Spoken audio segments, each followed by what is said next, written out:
Hey guys, long time not being on here, but my wife has convinced me to get this page rolling again, and with more personal posts on what we're doing, why we're doing it, more actual tech stuff. Being a mechanic, I like the nuts and bolts of stuff, so I will try to explain what we're doing and why we're doing it. My dad had just recently gone down to Riley's, where the truck is at, RS Motorsport, and gathered up my engine so we can swap the heads cam intake for proper ls7 stuff to let the thing breathe like it's supposed to. So what we're gonna do now is unload the truck, go through things, see what's here. You'll see what's not going back on the truck. Stuff that we're changing, replacing, upgrading. There's also an 8 HP that's apart here, waiting for some stuff to put that back together, which I didn't take any video of it coming apart, but I will document putting the Megatronics back on the valve body, putting the valve body back in, torquing everything, getting it ready for the turbodynamic that we're going to be running. But yeah, stay tuned and we'll update soon.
So we got the engine out.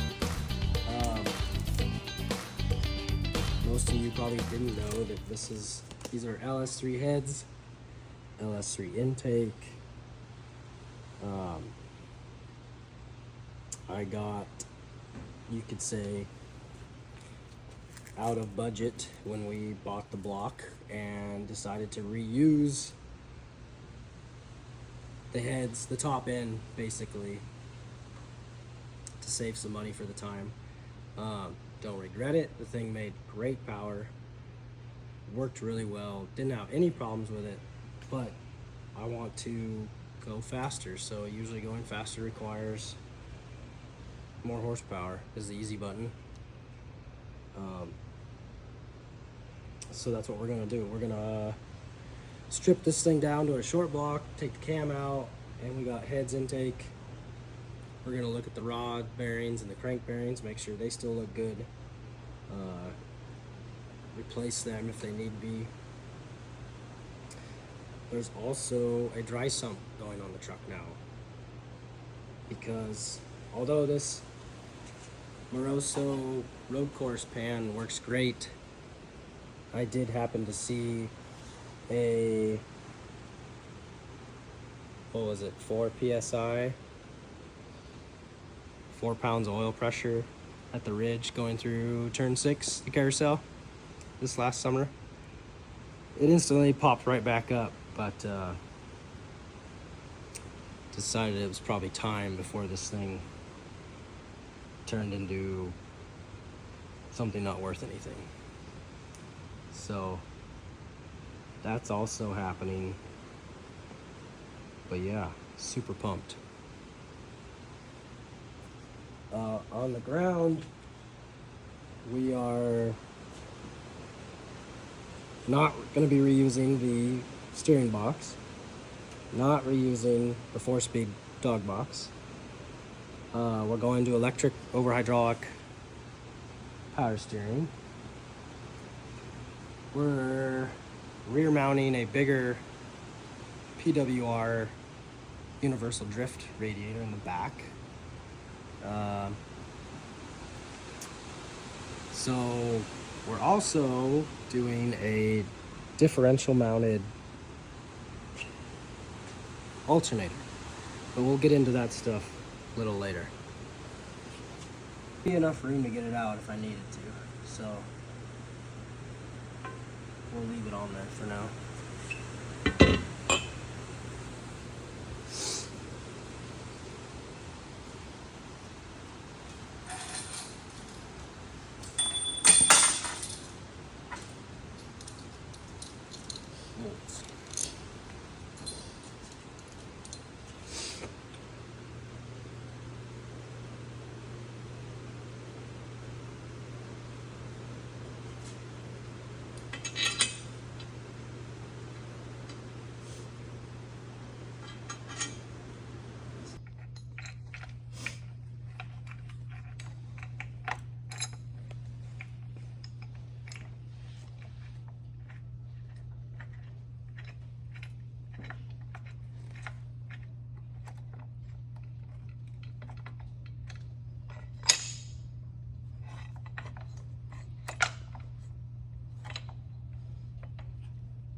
I like to spread the load out as far as possible on these, just for the pure fact of these 4 threaded holes are holding up 500 pounds.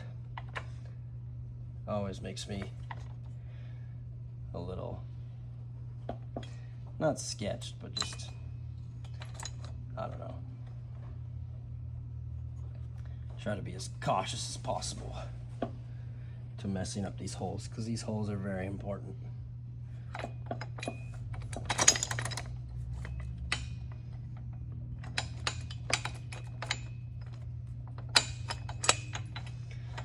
we go there?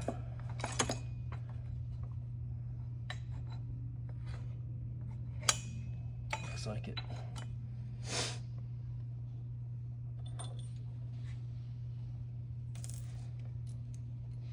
And the other thing is to get everything nice and tight and centered on the holes, which will give you a better chance of not messing anything up.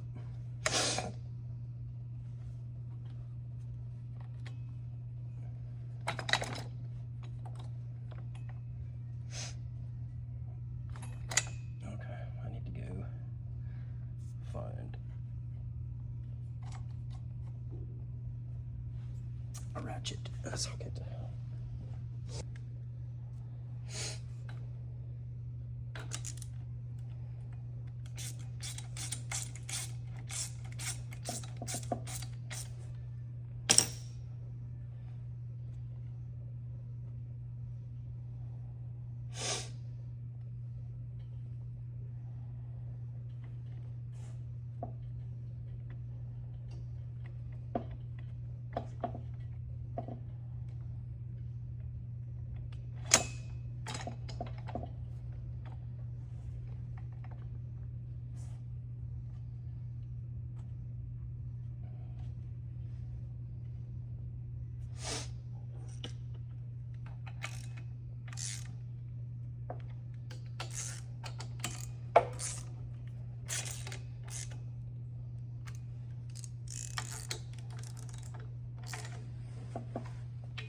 Alright, we got the engine out, as you can see.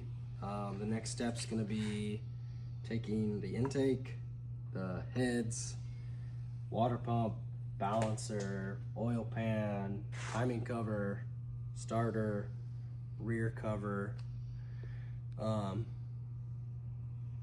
and basically get a good assessment on what the short block condition is. Hopefully it's great, but we will find out, and tomorrow I will probably start tearing this thing apart and seeing what we're up against, so that way we can get this thing back to Riley as fast as possible. But I'll keep you updated with more on what we find.